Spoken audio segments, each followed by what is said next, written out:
Next हम बात करते हैं characteristic of curve. SD curve की हम कैरेक्टरिस्टिक्स की बात करते हैं। तो जो हमारा नॉर्मल इनर्वेशन है, जब हमारे सारे nerve fibre nerve fibre supplying the muscle हमारे इंटैक्ट है, तो हमारा कुछ इस तरह का कर्व प्लॉट होगा। जो हमारे इनर्वेटेड मसल होती हैं वो हमारे शॉर्टर ड्यूरेशंस पर ज़्यादा एक्टिव होती हैं। ये देखिए शॉर्टर ड्यूरेशंस पर ये एक्टिव है और ये हमारे लॉन्गर ड्यूरेशन पे ज़्यादा शो नहीं कर रही हैं। जो हमारा कर्व होता है उसका टिपिकल ऐसा शेप क्यों होता है? क्योंकि उसमें same strength of stimuli is required to produce a response with all the impulses of longer duration, while with those of shorter duration require an increase in strength of stimulus each time the duration is reduced. The point of rise of curve with a constant current stimulator is around 1 millisecond, whereas constant voltage is around 0.1 millisecond. Next हम बात करते हैं complete denervation की। जब हमारे nerve fibre supplying a muscle degenerated हो चुके हैं, तो एसडी कर्व हमारा कुछ इस तरह का शो करेगा। ये है हमारा कांस्टेंट करंट स्टिमुलेटर जब हम यूज़ कर रहे हैं, और ये हमारा जब हम कांस्टेंट वोल्टेज स्टिमुलेटर यूज़ कर रहे हैं। इसमें क्या है हमारा, इस कर्व में हमारा जो रिस्पॉन्स है वो हमारा लैक होता है इसमें नर्व कंटिन्यूटी। तो इसमें हमारे longer duration pulse will elicit the response and there will be a need to increase the current intensity as the duration is 10 millisecond और less. The curve is no longer horizontal on the right hand side, but it is converted into distinctive steeply rising parabola which is displayed toward the right. Next हम बात करते हैं partial denervation की। इसमें कुछ हमारे जो नर्व फाइबर होंगी सप्लाइंग मसल वो डिजेनरेटेड हो सकती हैं और बाकी जो है वो इंटेक्ट होती हैं। तो हमारा कुछ कर्व इस तरह का शो होता है। ये हमारा पार्शियली डिनर्वेटेड, इसमें हमारा ये किंग शो हो रहा है और ये जो पार्ट है हमारा जिसमें shorter duration of impulses required है वो इनर्वेटेड मसल्स का है और ये हमारा डिनर्वेटेड मसल्स का है.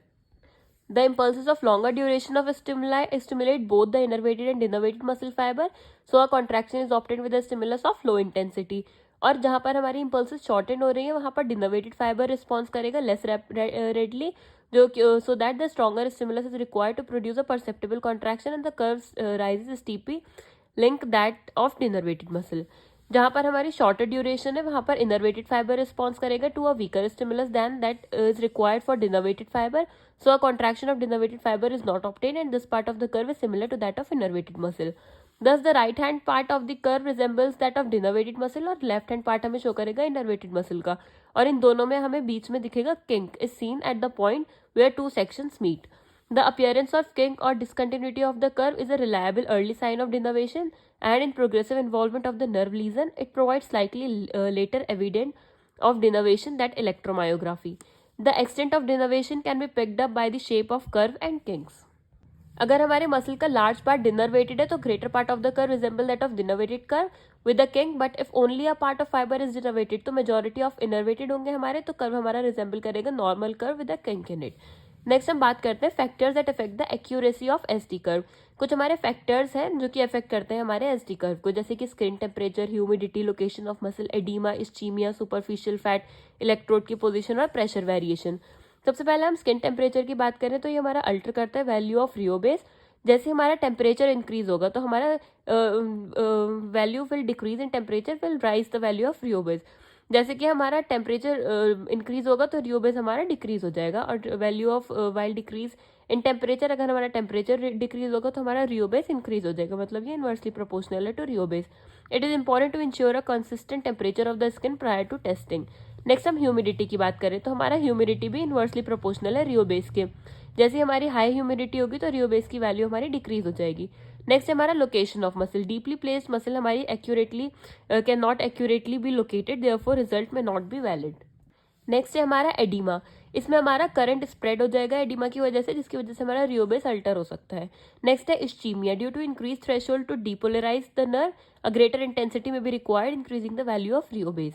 नेक्स्ट है हमारा superficial fat. In large superficial fat lies over the muscle, it may increase the resistance to the current flow.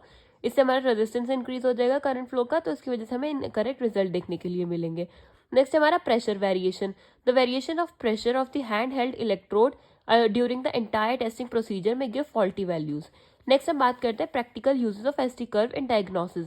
हमारे एसडी कर्व का प्रैक्टिकली क्या यूज होता है, तो हम इसमें डिटेक्ट करते हैं प्रेजेंस और एब्सेंस ऑफ द एक्साइटेबिलिटी और नर्व फाइबर ऑफ मसल, और हम इसमें एसेस करते हैं कितना ज़्यादा हमारी मसल डिनर्वेटेड है या कितनी ज़्यादा इनर्वेटेड है. ये हमारा डिटेक्ट करता है sign of reinnervation in muscle. As in most cases onset of regeneration is evident in advance of the clinical return of voluntary contraction.